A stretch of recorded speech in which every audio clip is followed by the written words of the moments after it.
এই বৎস হাত টান কর।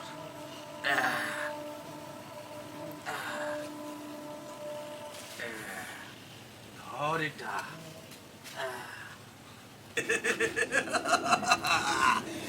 আমি চির অমর হয়ে যাব। আমি এটাকে দেখতে পাচ্ছি, রমণীদের আগমন আমার আস্তানায় আসবেই তো। কারিশমা করে আমি আনবো, টেনে টেনে। আহ যা, উত্তর দক্ষিণ পশ্চিমে ছিটিয়ে যা। আহ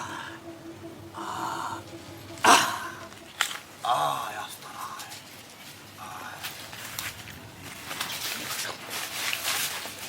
বাবা বাবা এসেছি। হ্যাঁ এসেছি। আমি অনেক খুশি হয়েছি। এটা কে রে? বাবা আমার ননদ। বড়ই বেয়াদব, আদব জীবনে হবে না।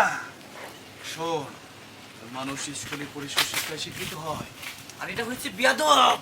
বাবা ঠিকই বলছেন, পড়াশোনা কোনো মন নাই, আর খালি প্রেম করে বেড়ায়। প্রেম এই করেও প্রেমের তো তো বয়স। প্রেম করেও তো সেখানে জিততে পারে না, ছেলেরা ওকে ঠকিয়ে যায়। হয় নাকি বাবা? হ্যাঁ। বাবা বলেন না কি করা যায়।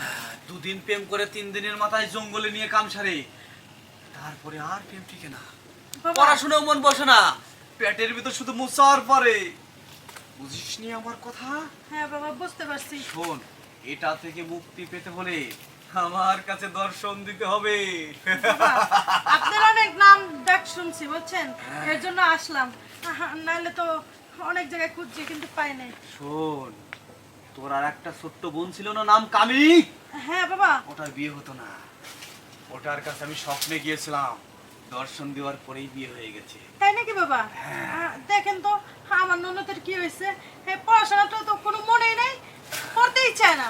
আয় আয়, ইলিক ঝিলিক ভালোবাসার ফিলিক দেখিয়ে দে। ছু! শোন, হ্যাঁ, তো ননদের মাদার বোর্ড শেষ। মানে হ্যাঁ, কি বলতেছেন? প্রেম- ওর তো বিয়েই হয় নাই। প্রেম কইরা কইরা পাট খেতে আর জঙ্গলে যাইতে যাইতে সব বিনাশ করে ফেলাইছে। হ্যাঁ কি বলতেছে? হ্যাঁ। এটা তো জানাও নাই তো কোনো সময়।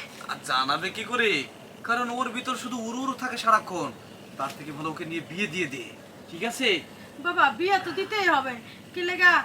ও যে অবস্থা শুরু করে দিচ্ছে, না দিলে উপায় নাই। আর বিয়েও তো হচ্ছে না, কি করা যায় কোন? বিয়ে হবে, বিয়ে হবে। আমি কিভাবে? ফু দিয়ে দিচ্ছি, দেখ।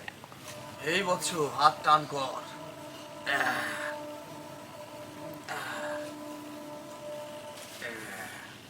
ধর এটা। শোন, চুল কটা